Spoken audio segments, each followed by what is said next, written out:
Hey kids, welcome back to On Stage, Off Stage for episode number 117, a special edition episode, April 2019. We are speaking with a longtime friend and colleague, the remarkable Camilla Schade. Camilla is a lifelong theater practitioner. She's a playwright, an actor, director, teacher, and so much more. Her new solo show, Bones, which deals with her struggle with cancer, will be making its premiere this coming May in Ithaca, New York. I know you write solo shows, and I know you've got a brand new one that you are developing with a partner at this point, and I believe it's called Bones. So why don't we start with that? Tell me about that. Yeah, took a long time trying to find the title. Couldn't quite find the title. You know how that can be. And then we landed on Bones because that is a sort of a feeling like how I'm getting stripped down to. I've had cancer for over a year now. And I know I wanted to write a piece about it, but I didn't just want it to be, another cancer story. I know there's a lot of really good pieces about cancer out there. But as we were talking and how we do it, my friend Kira Lalas and I, who I've written with before, will ask me questions and I'll talk, I'll riff, and we just put it all down. And then we go through it and kind of weed it and shred the chicken, sort of. And then it begins to take a shape.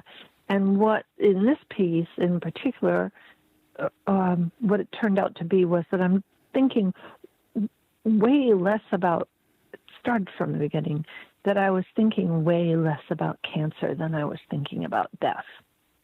And that no matter all the cancer stuff that was pervasive, death, my thinking about death was constant. It was always there. It was like in the back seat. It was flying over my car. It was always there.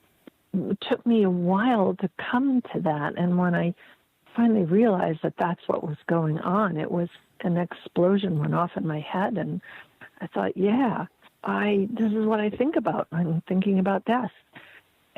And I'm going to think about death, and nobody can dissuade me from that. There are a lot of people who don't want you to think about death. Well, death is a fairly scary thing to have facing you. Yeah, I guess so. Yeah, I've gotten kind of used to it. The biggest, it's people think it's morose or what is the thing I get a lot of? Well, Camilla, we're all going to die. And I think, but I know what I'm going to die of, and I get to own that. And you can't say that because you don't know. Yeah. Or what's the other one? Think positive. You just think positive. Like, that's the panacea for everything. Yeah, right. Yeah. Like, thinking about death is not necessarily, I can't call it a negative. I'll think positive about thinking about death. It's one of those situations where people have absolutely no idea just what to say to you. Right. And exactly. People do not know what to say. And what do you say? I have no words for this, yeah. And, so people are doing their best. But sometimes I feel like I need to set that straight. Yeah. That here, yeah. I think it's at our Cancer Resource Center in Ithaca. Our director, Bob Ritter, had written a book about what not to say to people who have cancer. That was very, very helpful. But people are just trying to say their best, do their best. One of the hard things, you tell somebody you have cancer or all that, and they say, "Oh my gosh, yeah, my uncle has cancer," and then you get the uncle's story forever and a day, and I'm thinking, wait a minute, I'm right here. So I knew I wanted to do something, and this is what's come up, and it began to take its own shape. What was the process like? So I made a timeline of what had happened from my early symptoms to the diagnosis to the treatment. In terms of that, I began talking about what my thinking was through the whole thing, or odd things that would happen. Like one day driving home and this huge bird just flew up in front of my car and flew there. It was enormous. It was gigantic for several yards down the road, just flying right in front of my car. And I thought, holy crap. And it was a turkey vulture. Yeah. And what harbinger of death is there but that? And I would have these things like that all the time. And so I started talking about those. And then in the process of just, we were scribing everything. We were just scribing everything I was saying. In the process of that, I realized, wait a minute. One thing was, we talked about an early idea I had had about being at a restaurant, going to a restaurant and waiting for your dinner partner to show up, not knowing who that was. And I had no idea where I was going to go with this, but the dinner partner doesn't show up. And then at the end of it, Kira said to me, maybe that dinner partner is death. And it was like my head blew off its stem. And I thought, holy crap, that's exactly it. That's what I'm thinking about. I'm thinking about what death is and what is it. So it takes a lot of forms in the play. I go through things I think about death being, the Grim Reaper, my mom, all these death things that you're brought up on, and how they kind of, what do I cling to? What is my version of it? So that's what I'm talking about in the play. Personalizing your own death. I can't even begin to imagine that kind of project. It's different if I were 40 or 45, 50 even. It might be different. It might have a different notion to it. I might be clawing and fighting harder. We talk about battling cancer, the big battle, and at 66, I'm thinking, I don't know what kind of battle this is. I don't know if I can do this. But I can think about death. I don't have to worry about it. Like if I were 40 and facing cancer that way, there's a whole different bunch of things at stake, but I don't have those anymore. I've always known you to be one of the most vibrant, creative persons that I've ever met in this weird, ridiculous profession that we do. And I've always known you to take those chances, jump off the wall, dance naked, or whatever it is that you want to do. And you've always pushed the envelope. There are so many stories that I have about you that people just look at me and shake their heads. I mean, the first night I met you, I didn't even actually meet you that night because I avoided you like the plague, because you and Bruce, your husband, were at a Halloween party dressed up like the NSA reporting on people. I literally stayed as far away from you guys as possible. Right. And I had the honor of officiating at your wedding, yours and Bruce's wedding, and it was pretty much, the usual kind of afternoon summer wedding thing, except for the fact that you made us all wear red clown noses. Yeah. Just to take some of the levity, and high point that and just make it more of a wonderful, joyous occasion, until I realized I couldn't read my book with this big red clown nose blocking my vision. I'm sitting here thinking about you as I know you, as this wonderful, cheery, always with a smile, kind of crazy person, trying to deal with this concept and trying to put it into a show. And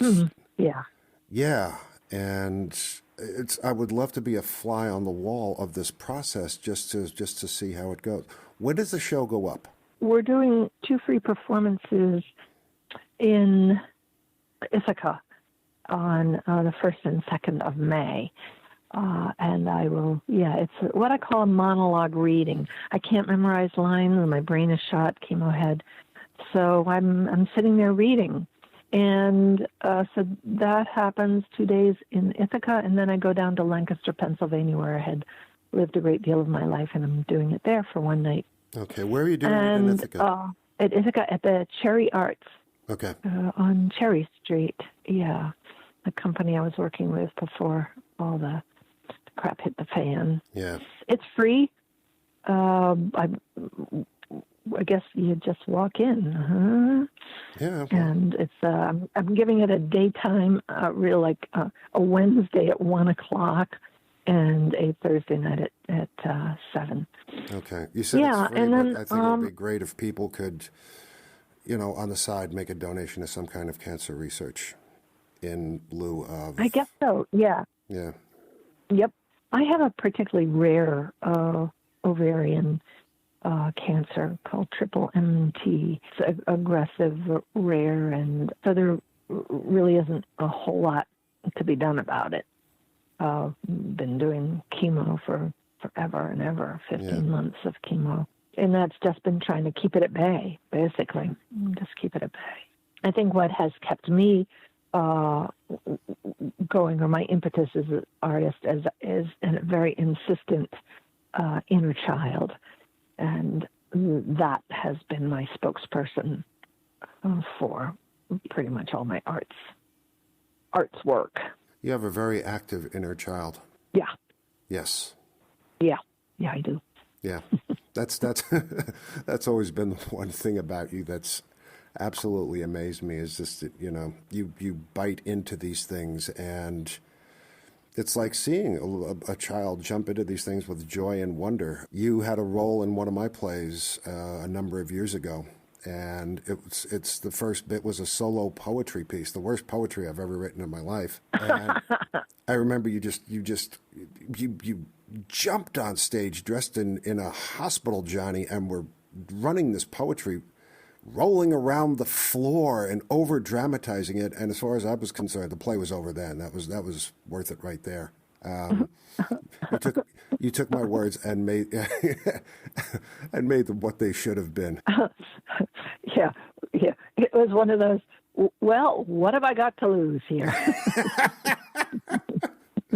I liked it. So I want to go back to your work. I mean, as I mentioned earlier, from what I know of you, aside from that one and maybe one or two other performances, you're a solo artist, and you've been writing your own shows for a number of years. How did you find this niche? Why did you settle into this? And what's different about it from, let's say, working with a company, which is probably the most obvious question I've ever asked anyone? Years ago, I was working with a company called The Independent Eye. We were doing all sorts of works, and I was thinking, this isn't enough for me. So in order to make it worthwhile for me to stay, Conrad Bishop wrote, based on my improvisations, a piece called Le Cabaret de Camille, and I just started this. It was a one-woman show, and I particularly liked it because I was the only one I had to rely on. I find it, I'm going to sound really nasty, but I find it really kind of irritating having to sometimes rely on people on stage. Hey kids, you're listening to On Stage, Off Stage. I'm your host, George Sapio. Thanks for being here with us for episode number 117, special edition, April 2019. We are speaking with a longtime friend and colleague, the remarkable Camilla Schade, one of those incredible talents who does it all. Playwriting, acting, directing, teaching, you name it, she's been there. We're discussing her new solo show, Bones, which deals with her struggle with cancer and will be making its premiere this May 1st and 2nd in Ithaca, New York at the Cherry Arts Space. I feel better. I feel like I can go off in areas. I don't have to worry about other people. I can, and it's, I'm a really nice person to be on stage with. and I've been in a zillion plays that I've loved, but I do think solo performances, I don't know what to say. It's mine. I'm in control.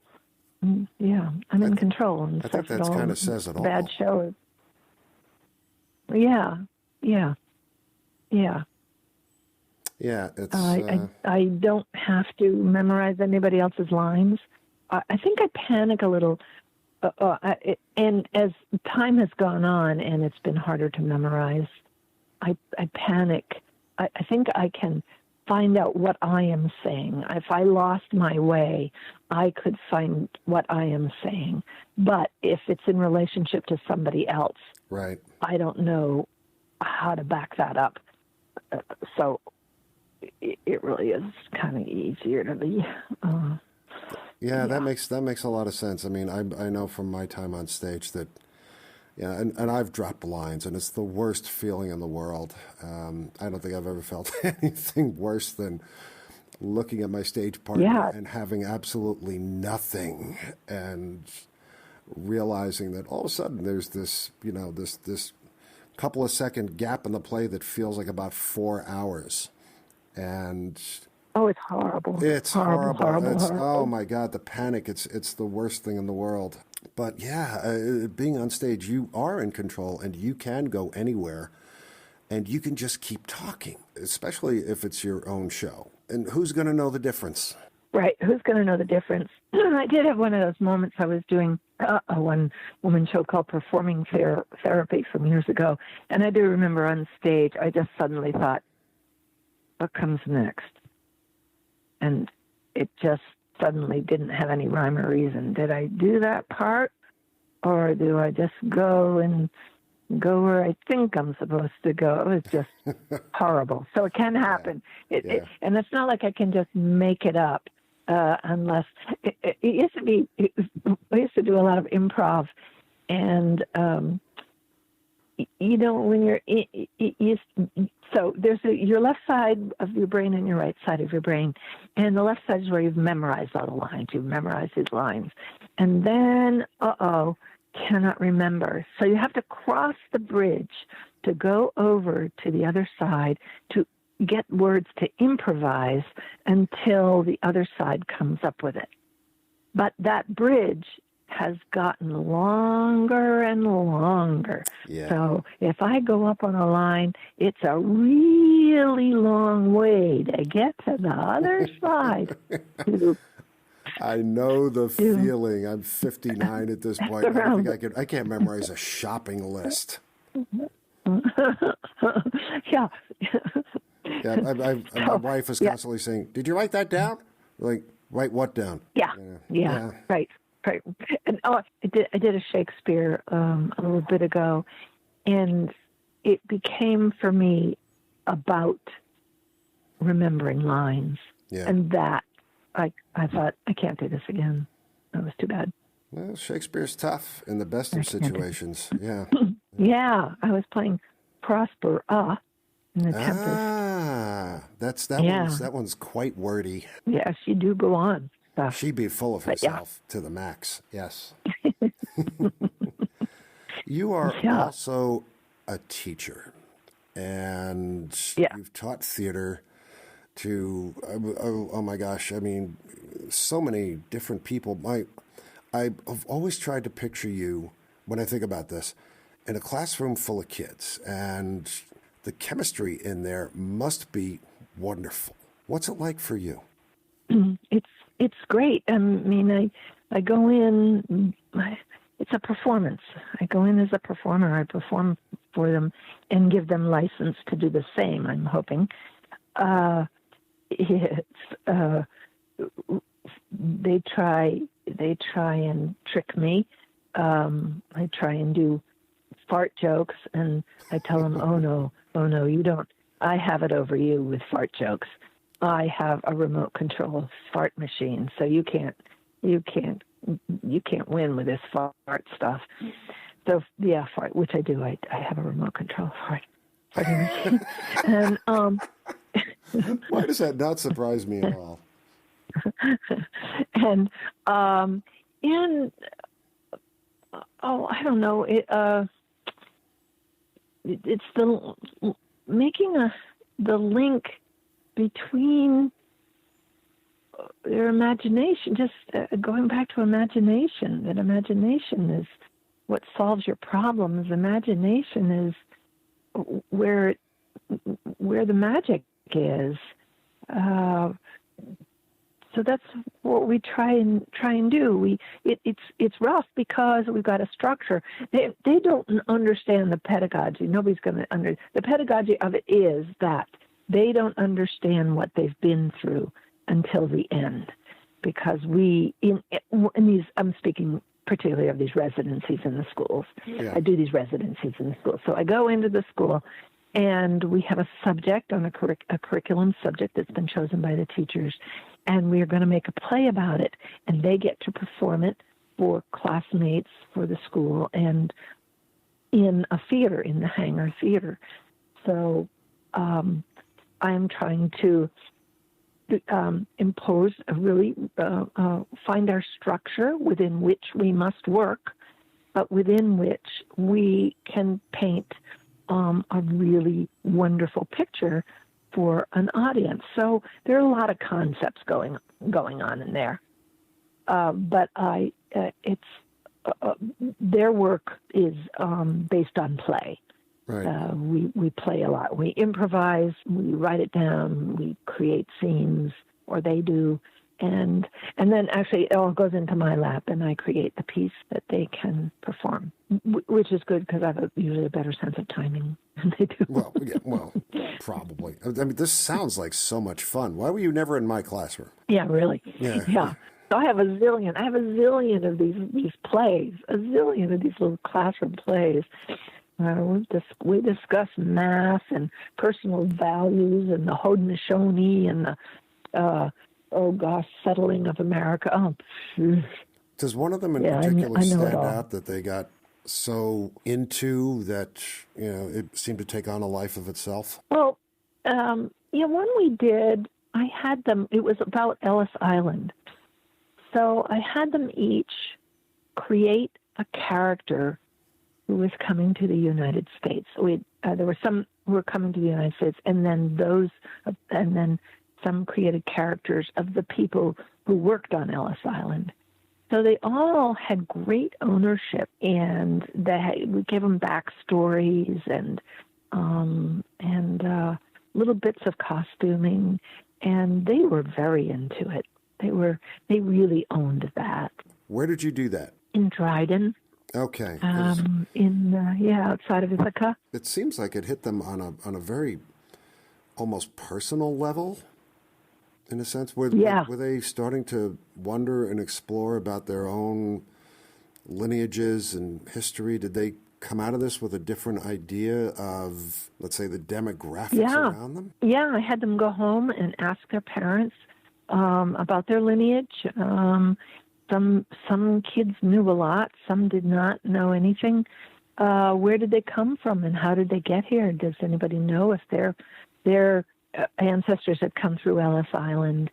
And so a lot of them, they needed to be coming from Ireland because that's where their families came from. Yeah. But there was Italians, Hungarians. So I went and I looked up some really simple words that they could use, that we could actually speak in another language. Because these poor people, they come off the boat and nobody talks like them. How scary it was. You're in a line and boom, this, and I look at your head for life and stamp you for this and stamp you for that. Hold you in quarantine. And it must have been a terrifying. It must have been terrifying thing. And yet here is their liberation at the same time. So all these hopes and dreams, which was very, very heart taken by these fourth graders. What when if you were a child, if coming to the United States, what were your hopes and dreams for your family? And It's nice to give young'uns that kind of perspective because they grow up in their own world, in their own sort of safety. The world has been defined, but these other characters have to abandon all of that and go someplace completely foreign, completely new. It's very hard to imagine. All of everything. You leave everything you know for right. something. And some of these kids have never, ever even been out of Dryden and been to Ithaca. Yeah, well, that's another subject. Yeah. I hope they've had really good experiences. Kids, of course, then they get older, and you don't recognize them anymore. Yeah. They don't stop you in Wegmans the way they used to. They become people. or look at you, like, oh my God, you have a life outside of the classroom. Oh my God, you're a real person. No, I had it was interesting. I watched With Love from Gilda, or Gilda Radner's piece.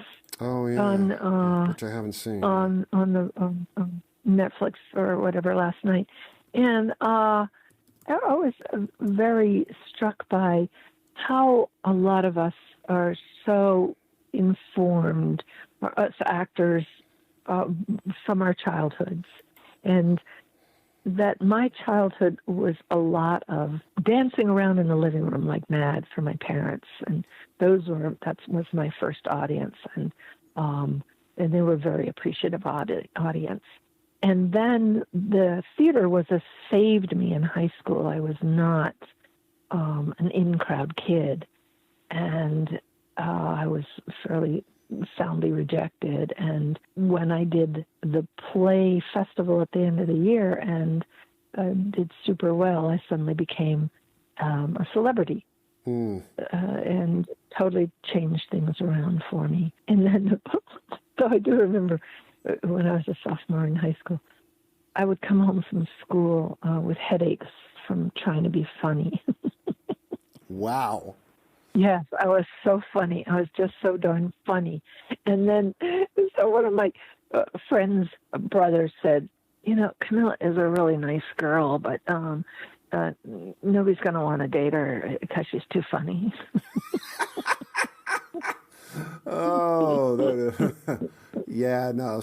Somebody's imagination wasn't up to par, I can tell you that much. Yeah, so that really, I just had to empathize with Gilda Radner. It was very kind of similar situation. If we're lucky, we find our place, and I know for a fact you found yours, and you're one of the lucky ones. You've been living it like crazy. I think it worked out for you. Yeah. Yeah. Yeah, it did. It was, I did have, moments of thinking this, I don't know, but I felt fairly driven. Though I think my life, it was dealing with a whole lot of internal stuff that kind of stopped me from doing as much as I think maybe I was capable of, but maybe those are just the regrets you have. You think, I shoulda, woulda, coulda, and this and that, but life gets in the way anyway. So yeah, and after a while, I sort of feel, well, that's the life. This is the life I lived. This is the life I lived. That's my story. And no, it's not what I had set out for it to be. But now when I look at it, that's that girl's story. That's pretty something. Mm-hmm. Yeah, so, I agree. Well, thank you, Camilla, so very, very much for giving us the time and talking about so many different subjects, both wonderful and difficult. I would love to come see your show. I'm hoping it's going to be taped because right now I'm a little far away.